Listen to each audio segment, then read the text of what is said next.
VIP news के कार्यक्रम जनसदन में आपका स्वागत है। मैं रवि शरण।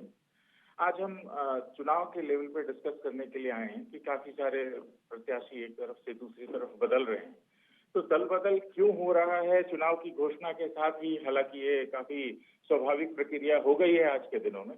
इस पे डिस्कस करने के लिए हमारे पास पैनल में हैं आपसे उमा सिसोदिया जी, कांग्रेस से अमनदीप बत्रा जी और हमारे साथी जर्नलिस्ट। हम सबसे पहले अपने जर्नलिस्ट साथी विक्रम जी के पास चलेंगे और उनसे जानने का प्रयास करेंगे कि उत्तराखंड जैसे प्रदेश में जहाँ पे काफी सारी एनोमिटीज हैं, चंद चेहरों के पीछे इतना सारा प्रयास क्यों लगा रहता है।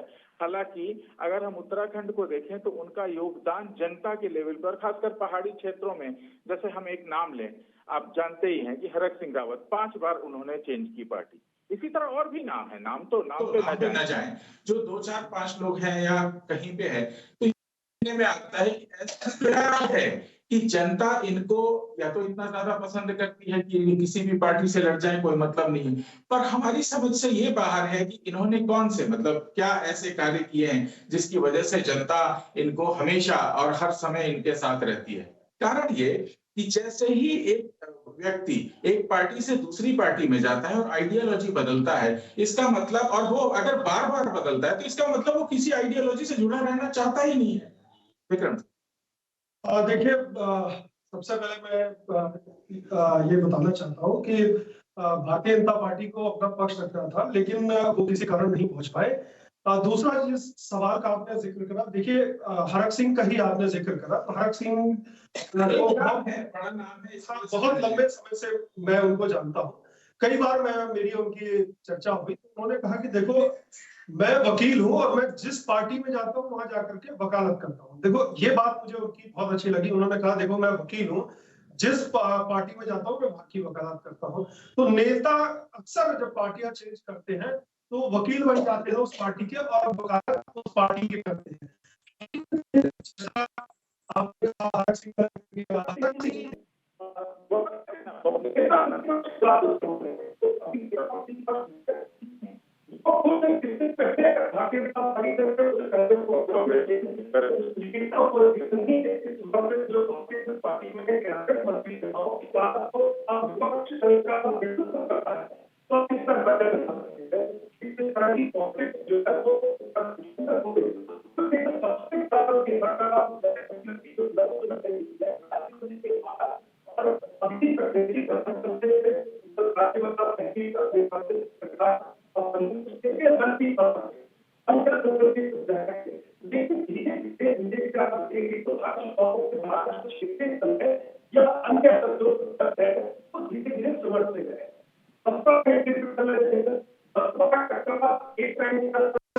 उनके बिना उत्तराखंड में सरकार नहीं बनेगी, लेकिन धीरे धीरे बसपा के जो विधायक थे वो या तो कांग्रेस में आ गए या भारतीय जनता पार्टी में शामिल हो जाते हैं। देखिए यहाँ पे सबसे बड़ी जो समस्या है, पब्लिक के पास ऑप्शन नहीं है। पब्लिक को लगता है कि ये 2 ही दल है, इनमें से ही हमको चुनना है। और जिस तरह से आपने हरक सिंह का जिक्र करा, इस वक्त हरक सिंह की जो स्थिति है उस तरह हो गई है कि कभी वो राजनीति सरकार किसी होगी, कैसे बनेगी, उससे वो गुरु कहे जाते थे। लेकिन आज गुरु की स्थिति ये हो गई कि उनको कोई भी पार्टी अपने साथ लेकर के चलना चाहिए, क्योंकि मुझे ऐसा लगता है कि वो हमें धोखा दे सकते हैं, किसी को धोखा दे सकते हैं। आगे भी कांग्रेस में है, उनकी गवर्नमेंट जो है सीखा दिया, लेकिन अभी तक जो भी जानकारी मिल रही है, अब तक हर सिंह रावत की स्थिति क्या है, ना कांग्रेस कुछ बोल रही है, ना भारतीय जनता पार्टी को एक्सेप्ट करना है। मैं आपसे क्या ऐसी अभी परसों तक जो एमएलए आपका आपके लोगों के साथ बैठ के प्रेस कॉन्फ्रेंस कर रहा था, वो अचानक से उसकी तरफ बदल गया। तो ऐसा क्या है, क्या कांग्रेस को ऐसा लग रहा है कि यहाँ पे वस्तुतः उनकी स्थिति खत्म हो गई है और चीजें पूरी तरह से भाजपा के पक्ष में है, इसलिए है, या कोई व्यक्तिगत मामला है, हर एक के साथ अलग अलग? आप इस पर क्या प्रकाश डालना चाहिए? देखिए सर, पहली बात तो यह है कि जो सवाल आपने किया कि कांग्रेस को इस तरीके की स्थिति लग रही है कि वो हम लोग कहीं फाइट में नहीं है। देखिए ऐसा कुछ नहीं है। देखिए वो कांग्रेस और जो विपक्ष इस समय विपक्ष के रूप में प्रदेश उत्तराखंड के अंदर हम हैं, देश के अंदर हम विपक्ष के रूप में हैं। हम लोग पूरी तरीके से मुद्दों को उठाने का कार्य कर रहे हैं और हमारे अंदर फुल कॉन्फिडेंस है। फुल कॉन्फिडेंस से ही हम पूरी पांचों की पांचों लोकसभा लड़ने जा रहे हैं। और जो लोग छोड़ के जा रहे हैं, दल बदल कर रहे हैं, तो मैं ये समझता हूँ कि एक आज के समय में पॉलिटिक्स के अंदर ये तो एक लोकतंत्र का हिस्सा बन गया और सब अपनी व्यक्तिगत चीजों को लेकर कभी किसी पार्टी में और कभी किसी पार्टी में चले जाते हैं। और कुछ लोग ऐसे होते हैं जो पार्टी में जाते नहीं और निर्दलीय लड़ जाते हैं। तो एक उनका अलग व्यक्तिगत अपना मान सम्मान है और अपनी व्यक्तिगत सोच है, उसके ऊपर हम किसी पे मैं विषय पर मतलब उनके विषय पर बात नहीं करना चाहता। और लेकिन हमारी पार्टी को किसी के जाने से कोई फर्क नहीं पड़ता है। अगर वो लोग जा रहे हैं तो उनका अपना व्यक्तिगत मामला है कि वो उस पार्टी को छोड़ के जा रहे हैं। लेकिन कांग्रेस एक परिवार है और मैं खुद ये समझता हूँ कि अगर मान लीजिए कि अगर थोड़ा भी ऊपर नीचे है मामला, तो अगर उस परिवार को छोड़ के जा रहे हैं तो ये उनका अपना एक डिसीजन है। किसी के डिसीजन को हम ना तो नेग्लेक्ट कर सकते हैं और ना ही एक्सेप्ट कर सकते हैं। अब वो जा रहे हैं तो उनका अपना व्यक्तिगत मामला है, लेकिन हम फुल कॉन्फिडेंस में हैं, पूरे तरीके से पुरजोर तरीके से लोकसभा के चुनाव लड़ने जा रहे हैं। और अभी जिन 2 लोकसभा सीटों पर हमारे प्रत्याशियों की अभी सूची नहीं आई है, वो कल तक आप सभी के बीच में सूची भी आ जाएगी। और कल हमारी इसी विषय को लेकर दिल्ली के अंदर बैठक भी है बड़े नेताओं की। तो ये जो सारी चीजें हैं, ये सारी चीजें ओपनली खुल के आएंगी और हमारे जिनकी जो प्रत्याशी हमारी लोकसभा के अंदर जिनका फाइनल हुआ है, वो आज भी और उससे पहले भी निरंतर प्रयास और कोशिशें कर रहे हैं और निरंतर जनहित के मुद्दों को उठाने का कार्य कर रहे हैं।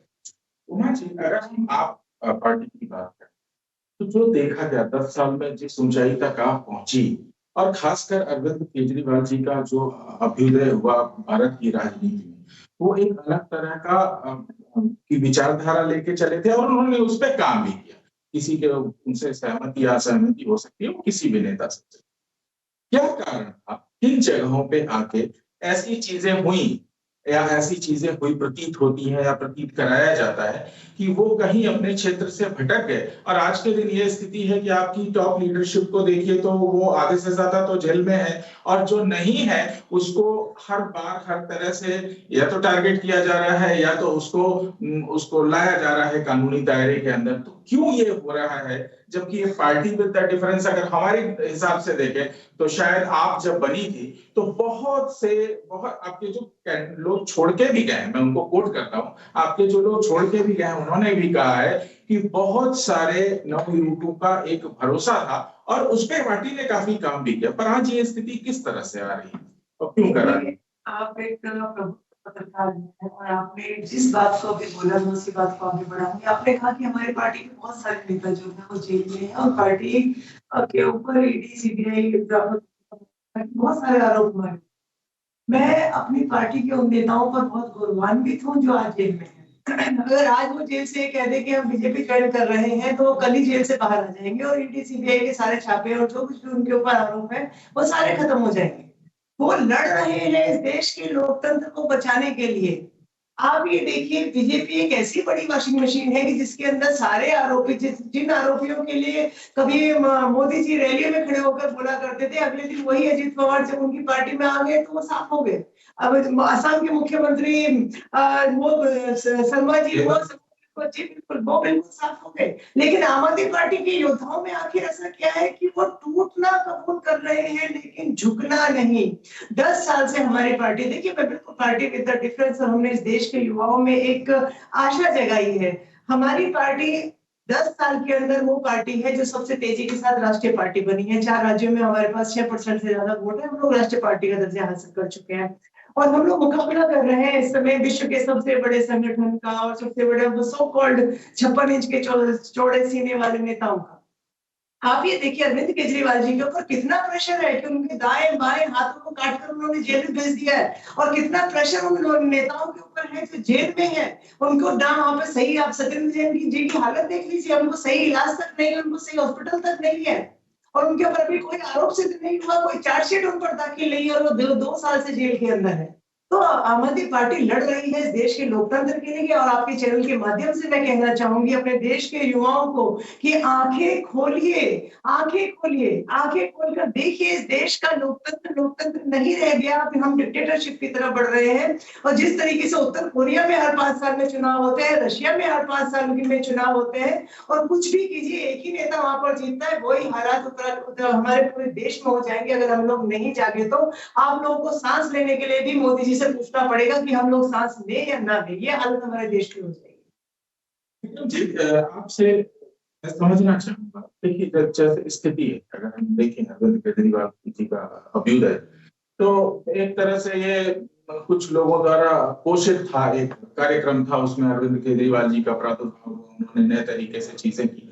अब ये जो बार बार कहा जा रहा है कि अभी जब आई थी बात कि इनको बेल मिलनी चाहिए, तो कोर्ट ने कैटेगरिकली ये कहा कि जरूरी नहीं है कि वहां पे लेन देन पैसे का हो। अगर मंशा है मतलब अगर इंटेंट है आपका, तो आपको अपराधी माना जाए। अगर इस लॉजिक पे चले तो हम आपसे थोड़ा समझना चाहेंगे कि इलेक्टोरल बॉन्ड को लेके सुप्रीम कोर्ट ने तो पूरी पॉलिसी को ही गलत कह दिया। तो इसका मतलब अगर हम उस लॉजिक को लेके चले तो क्यों ये नहीं समझना चाहिए कि केंद्र सरकार के जो उच्चतम स्तर के लोग हैं वो भी इस तरह के भ्रष्टाचार में शामिल हैं? तो देखिए, बिल्कुल आप जो बात कह रहे हैं, ये इस बात पर लगातार चर्चा चल रही है, और चर्चा केवल इलेक्टोरल बॉन्ड पर डिसीजन को लेकर के नहीं चल रही है। एक सेकंड मैं क्लियर कर दूं। इलेक्टोरल बॉन्ड को मैंने इसलिए लिया कि वहां पे अरविंद केजरीवाल जी का पैसा नहीं मिला है, ये उनका लॉजिक है। कोर्ट ये कह रहा है पैसा मिला या नहीं, मैं क्लियर कर दूं। कोर्ट ने कहा पैसा मिला या नहीं मिला, अगर आपका इंटेंट ये था तो भी आप उसमें हम आपको रिलीफ नहीं दे सकते। अगर ये माने तो सुप्रीम कोर्ट ने तो क्लियर कट कहा है कि वो पॉलिसी इंटेंट ही सही नहीं था। वही पॉलिसी शराब की नीति में आप लाके केजरीवाल जी को इंटेंट करते हैं। बिल्कुल, देखिए मैं उसके साथ ही इसको जोड़ रहा था कि इलेक्टोरल बॉन्ड में सिर्फ एक उदाहरण के तौर पर दे रहा था कि देखिए सुप्रीम कोर्ट ने पूरी की पूरी जो पॉलिसी है उसको गलत ठहराया है। आज सुप्रीम कोर्ट ने एसबीआई को लताड़ लगाई है। जो जिन बातों का जिक्र किया गया था वो सारी चीजें कह रहे हैं कि वो सार्वजनिक होनी चाहिए, वो इलीगल है। एसबीआई लगातार चीजों को छुपा रहा है। तो इसको जो आप केस कह रहे हैं अरविंद केजरीवाल का या अन्य जो केसेस चल रहे हैं कि मनसा, देखिए मनसा क्या थी? इलेक्टोरल बॉन्ड में मनसा स्पष्ट तौर पर ये दिखाई दे रही है कि चुनावी चंदे के लाभ में इस बॉन्ड को लेकर के आया गया। क्योंकि देखिए ये पॉलिसी जब तैयार हुई थी उस वक्त अरुण जेटली थे जो इस वक्त स्वर्गीय है, तो जाहिर सी बात है अरुण जेटली से तो पूछताछ करने के लिए जाएगी नहीं। लेकिन हाँ, मुझे ऐसा लगता है कि ये मामला सुप्रीम कोर्ट में चुनाव से पहले और आगे तक जा सकता है। क्योंकि देखिए चर्चाओं में क्या होता है कि हम एंड से एंड तक ही सोचते हैं। मुझे ऐसा लगता है कि अगर इसमें सुप्रीम कोर्ट ने अगर कहा कि देखिए जिन जिन पॉलिटिकल पार्टी को जो चंदा गया है वो चंदा पॉलिटिकल पार्टी तब तक नहीं खर्च कर सकती जब तक कि इस पे कोई फैसला हो, इसकी जो जांच है जांच रिपोर्ट ना जाए। अगर ऐसा होता है इस लोकसभा चुनाव में तो एक बहुत बड़ा जो है आप कह सकते हैं झटका सभी पार्टियों को लग सकता है। क्योंकि चुनाव लड़ने के लिए प्रचार प्रसार के लिए 95 लाख रुपए एक उम्मीदवार के लिए निर्धारित किया गया है। ऐसे में जो राष्ट्रीय पार्टियां हैं जो 100 से अधिक सीटों पर चुनाव लड़ रही हैं, चाहे वो 50 सीटों पर भी लड़ रही है, तो सीधे सीधे आप देखिए कि कितना पैसा जो है चाहिए होता है चुनाव लड़ने के लिए। और पिछले बार का अगर आप आंकड़ा देखें तो पिछले बार जितने प्रत्याशी भारतीय जनता पार्टी ने उतारे थे मैदान में उसका दुगना पैसा जो है उन्होंने चुनाव प्रचार में खर्च किया और कोई पूछने वाला नहीं था। मैं बात इसलिए कह रहा हूं क्योंकि देखिए निष्पक्षता की बात होती है, निष्पक्षता की बात भारतीय जनता पार्टी भी करती है, प्रधानमंत्री नरेंद्र मोदी भी इस बात को कहते हैं, और इसी उनके बयानों को लेकर के, इन्हीं बातों को लेकर के जनता ने उन पर विश्वास जताया। जनता भी ये बात जानना चाहती है कि प्रधानमंत्री इलेक्टोरल बॉन्ड पर कब बोलेंगे। लोगों की निगाहें हैं क्योंकि देखिए चर्चा सुप्रीम कोर्ट में कोई डिसीजन होता है, चर्चा होनी चाहिए, चर्चा होने से एक सकारात्मक चीजें निकल करके आती है। बहुत सारे ऐसे डिसीजन हैं जिसको लेकर के हम और आप भी सोचते हैं। उदाहरण के तौर पर मैं लाल नीली बत्ती का जब प्रयोग होता था तब हमने ये पाया कि सुप्रीम कोर्ट ने कहा कि लाल नीली बत्तियां नहीं होनी चाहिए, वीआईपी कल्चर खत्म होना चाहिए। लेकिन जब आप देखिए कि कितने चालाकी से इसको चेंज किया गया नेताओं के द्वारा। अब मंत्री चलते हैं, मंत्री अपने साथ स्क्वाड लेकर के चलते हैं। पहले मंत्री गाड़ी में सब चलते थे तो उनकी गाड़ी में जो ड्राइवर होता था, गनर होता था और वो बैठे होते थे। लेकिन अब सोचिए कि ड्राइवर और गनर तो है उनकी गाड़ी में, एक एक्स्ट्रा जो है भार उन्होंने इस देश के ऊपर लाद दिया है। कहीं ना कहीं देखिए कुछ चीजें सही होती हैं, कुछ चीजें गलत होती हैं और चर्चा होनी चाहिए। हाँ देखिए, सबसे पहला मतलब सवाल तो आपसे यही बनता है कि अभी और कितनी देर है आपकी उसमें, और दूसरा, क्या आपके जो यहाँ के सबसे सीनियर लीडर हैं, आप उनको टिकट दे रहे हैं या नहीं दे रहे हैं? क्योंकि जैसे जैसे आप देर करते जा रहे हैं वैसे वैसे भ्रम की स्थिति फैलती जा रही है। दूसरा, आपकी स्ट्रैटेजी क्या है यहाँ पे विनिंग की? क्या ऐसी चीजें हैं जो आप पब्लिक के सामने रखना चाहेंगे? क्योंकि देखिए, जो विरोध होना चाहिए, जिस तरह से विरोध होना चाहिए, उसमें तो जो पब्लिक का इंटेंट है, जो पब्लिक का इनपुट है, वो ये कहता है कि शायद विरोध उस तरह से नहीं हुआ, तो ये दोष आप पे जाता है। लेकिन अब बिल्कुल चुनाव सामने आ गए हैं और अब अभी भी थोड़ा डीले दिख रहे हैं, तो किस तरह से आप अपने आप को स्ट्रेटेजाइज करेंगे? कितनी जल्दी अपने दोनों टिकट देंगे? अपने बड़े नेताओं को किस तरह से आप ऑक्यूपाई करेंगे? और उसके बाद आप किस तरह से इन चैलेंजेस को और क्या नई चीजें जनता के सामने रखेंगे जिससे उनको लगे कि हाँ ठीक है, इनके साथ हमारा भविष्य बनता है? देखिए सर, मैंने अभी इससे पहले भी कहा कि कल शाम 4 से 5 बजे तक मतलब सारी स्थिति क्लियर हो जाएगी और हमारे दोनों लोकसभा सीटों पर प्रत्याशी आ जाएंगे, क्योंकि कल हमारी बैठक है दिल्ली के अंदर राष्ट्रीय एवं प्रदेश नेतृत्व की, तो उसके हिसाब से वो सारी चीजें सभी के समझ आ जाएंगी। अब दूसरी बात, आपने कहा कि हम लोग देश के लिए और प्रदेश के लिए क्या करना चाहते हैं, तो उसमें हमने इससे पहले भी इस बात पे विषय पे बात हुई थी, तब भी ये बात मैंने रखने का कार्य आपके न्यूज चैनल के माध्यम से ही किया था। तो इसमें हम लोगों ने जो 5 गारंटियां कांग्रेस की सरकार दे रही है, अगर कांग्रेस की सरकार बनती है और हम लोकसभा सीटों पर देश के प्रदेश एवं देश के लिए जो काम गारंटियां देने का कार्य कर रहे हैं, 30 लाख नौकरियां देने का कार्य करेंगे। और पहली नौकरी पक्की 25 वर्ष से कम आयु के प्रत्येक डिप्लोमा धारक 8,500 माह देने का कार्य करेंगे। और पेपर लीक से मुक्ति, सबसे बड़ी बात, तीसरा मुद्दा हमारा ये है, पेपर लीक से मुक्ति। देखिए, सरकार जो भाजपा की सरकार है, उसकी कथनी और करनी में बहुत फर्क है। आज भी हमारा देश का, प्रदेश का युवा सड़कों पर है, आज भी वो अपने रिजल्ट्स की मांग कर रहा है, लेकिन सरकार मात्र कहती है कि हम संशोधन लेके आए हैं, काम कर रहे हैं, लेकिन मतलब वो स्थिति धरातल पर नहीं उतरी है। और एवं 5,000 करोड़ का कोष, जिसमें देश के सभी जिले एवं के साथ 40 वर्ष से कम आयु के युवा किसी भी क्षेत्र में अपने व्यवसायिक उद्यमों के लिए, उसके बिजनेस के लिए हम लोग देने का कार्य करेंगे। एवं अन्य मुद्दे, देखिए प्रदेश के जो मुद्दे हैं, आज मैं देख पा रहा हूँ कि आज हमारे बीच में आम आदमी पार्टी से बैठे हैं, आज हमारे बीच में वरिष्ठ पत्रकार हैं, लेकिन आज हमारे बीच में भाजपा से प्रवक्ता साहब महोदय नहीं है, प्रवक्ता नहीं आए। उन्होंने कहा कि किसी कारणवश हमारे पास हम नहीं आ पा रहे हैं। तो ये जो कारण है, ये सबसे बड़ा कारण यही है कि अगर आएंगे तो आज सवाल पूछे जाएंगे, उनसे पूछा जाएगा अंकिता बहन को आज तक आपके शासनकाल में क्यों न्याय नहीं मिला।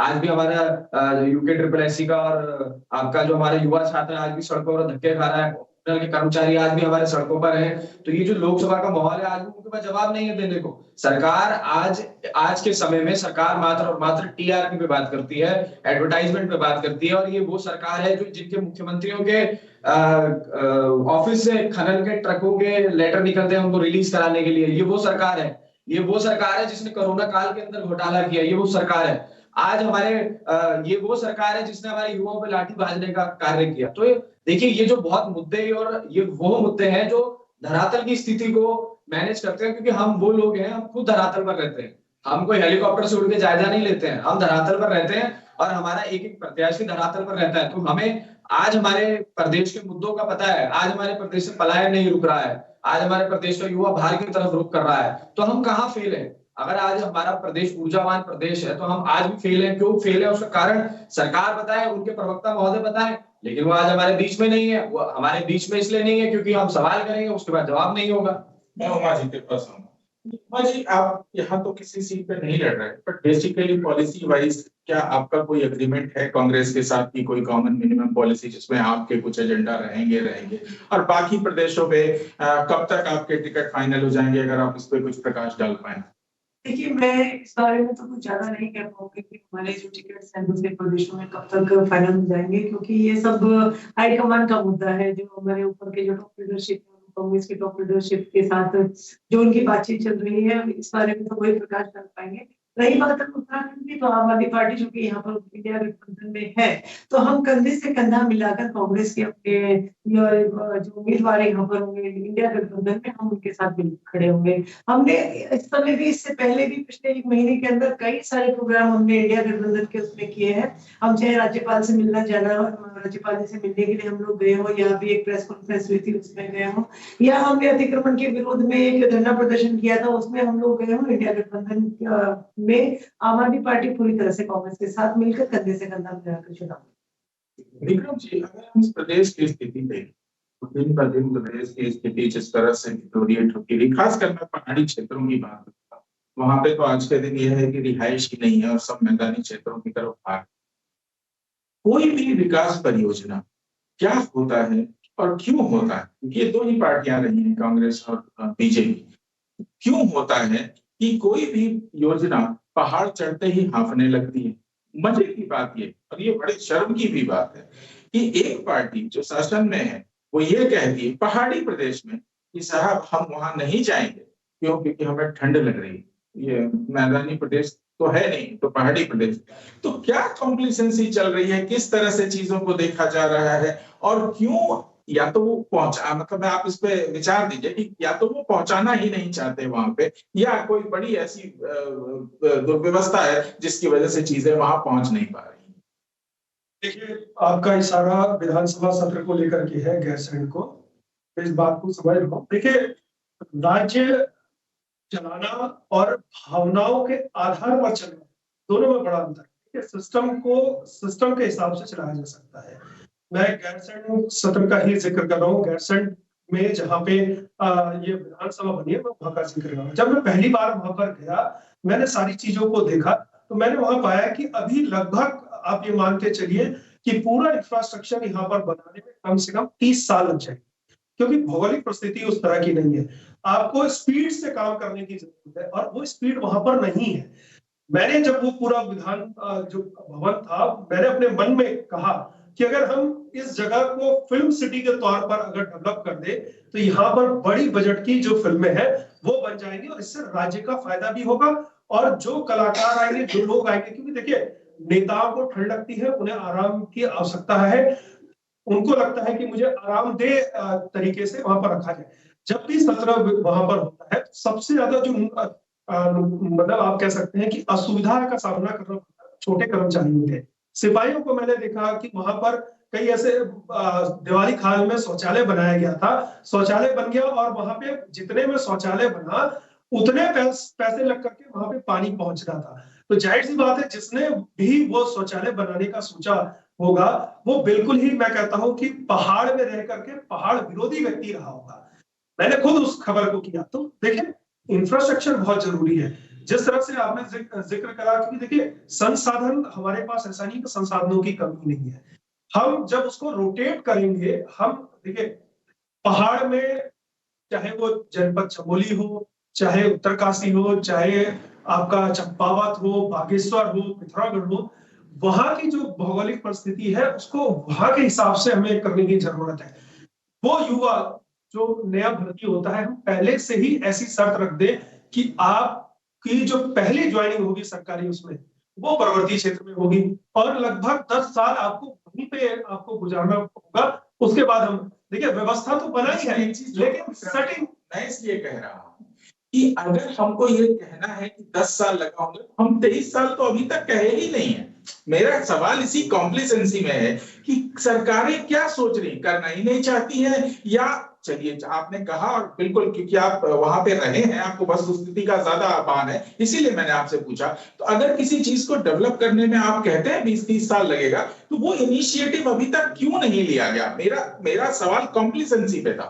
नहीं, बिल्कुल मैंने कहा ना, देखिए स्पीड का मैंने जिक्र करा। आप देखिए, जब ग्लोबल इन्वेस्टर समिट जब देहरादून में होती है, एक हफ्ते के अंदर जो प्रशासन के कार्य करने का तरीका होता है, वो इतनी स्पीड से होता है कि आप कल्पना नहीं कर सकते, क्योंकि आप स्वयं सड़क से गुजर रहे होंगे, आपने देखा होगा कि हाँ, बदलाव दिखाई दिया।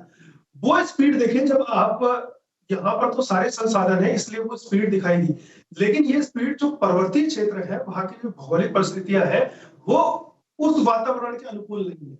वहां पर अगर आपको काम करना है, क्योंकि देखिए ठंड बहुत अधिक होती है, पानी की कई जगह जो है पानी आपको पहाड़ पे कई जगह नहीं मिल पाता है, बिजली की कई जगह सुविधा नहीं है, कई जगह रास्ते नहीं है, नए रास्ते बनाए जा रहे हैं। तो पूरा एक मास्टर प्लान, क्योंकि देखिए जब आप कोई विधानसभा सत्र चला, एक अस्पताल चलाना एक अलग बात है, विधानसभा सत्र चलाना बहुत बड़ा एक तरह से जिम्मेदारी होती है। हजारों की संख्या में पुलिस होते हैं, फिर आपके इंस्पेक्टर होते हैं, दरोगा होते हैं, इंस्पेक्टर होते हैं, सीओ होते हैं, एसपी होते हैं, जिले का एसएसपी होता है, डीएम होता है, पूरा एक अमला वहां पर पहुंचता है। कई तरह के सवाल लगे होते हैं जिनका जवाब तत्काल निकालना होता है, इंटरनेट की भी सुविधा चाहिए होती है और स्पीड से काम होता है। यही कारण है कि हर बार जो है सत्तारूढ़ दल विपक्ष पे डाल देता है, विपक्ष सत्तारूढ़ दल पे डाल देता है, और दोनों को ही ये बात अच्छी तरीके से पता है कि गैरसैंण में हम विधानसभा सत्र नहीं चला पाएंगे और वहां पर जाकर के अव्यवस्थित पूरा माहौल हो जाता है, हम व्यवस्थित नहीं कर पाए। जैसा मैंने जिक्र करा था, देखिए पहाड़ की राजधानी पहाड़ में होनी चाहिए, ये अगर शुरू में राज्य बनते वक्त ही अगर वहां पर स्थापित कर दिया होता तो आज 24 सालों में वहां की जो स्थिति है वो अलग तरीके की होती। वहां पे जो इंफ्रास्ट्रक्चर है, फिर वो काम मुझे लगता है कि जब लोग जहां पर रहते हैं, चाहे आप हो मैं हो, हम जहां पर रहते हैं हम अपने रहन सहन के हिसाब से हम वहां के वातावरण को वो करते हैं। चाहे हमें पानी अगर चाहिए होता है तो हम पानी को देखते हैं कि कहाँ से कितने देर में आएगा। अगर पानी मान लीजिए सुबह 7 बजे आ रहा है तो हम जल्दी उठ के 7 बजे पानी भरते हैं, तो हम अपने अनुकूल बना लेते हैं उस जगह को। अगर राजधानी जो है वो राज्य बनने के बाद ही अगर वहां पर कर दिया गया होता तो शायद मेरे ख्याल से आज पर्वतीय क्षेत्र की स्थिति बिल्कुल अलग होती। ना पलायन का हम जिक्र कर रहे होते, ना हम ये कह रहे होते कि अफसर पहाड़ नहीं चढ़ रहा है। एक एसडीएम को मनाने के लिए पूरी सरकार लगी जब उसका ट्रांसफर जो है पर्वतीय क्षेत्र में किया गया। सोचिए कितना बड़ा दुर्भाग्य है कि अफसर को मनाने में पूरी सरकार लगी।